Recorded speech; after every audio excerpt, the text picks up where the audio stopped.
let's go into let's go into what was attacked. So we're going to look at it at a different approach now. Now we're going to look at the case and go, so we're doing this deposition and go, okay, how did the insurance attorney try to attack me to mitigate my testimony?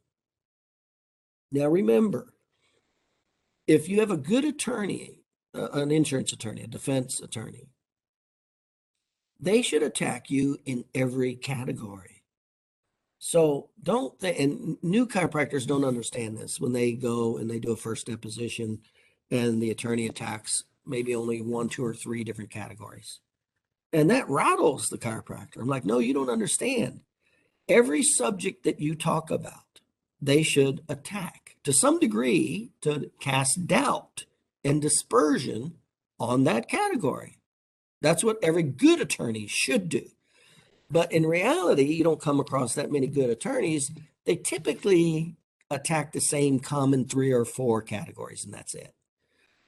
Now, in our case, in our situation, it was very different because the common things that they would typically attack, they couldn't because we documented everything so well and put it together so well. So the defense attorney was a female, so she was really scraping to try to get anything. Well, so let's go into the different categories and how she tried to attack them.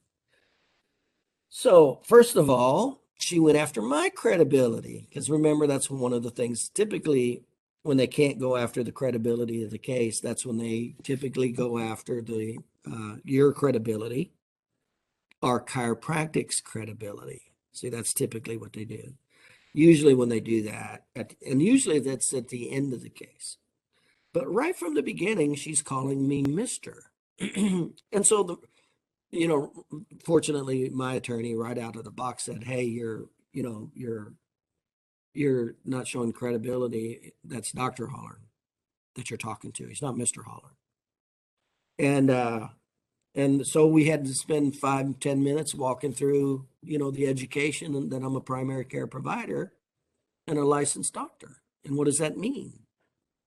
And of course, that took them all by surprise. I mean, I was even surprised at the lead of the case.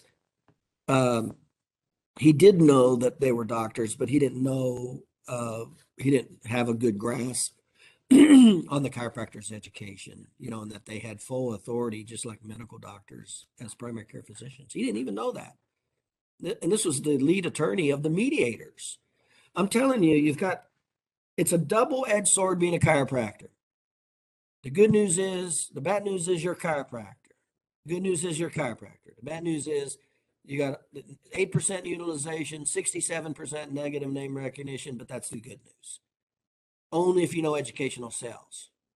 Because if you don't, then you're stuck with bad reputation and bad statistics. Well, we flipped that around real quick. So I went through, the education. And of course, I had my attorney do that in the pretrial conference. I told him this was going to happen.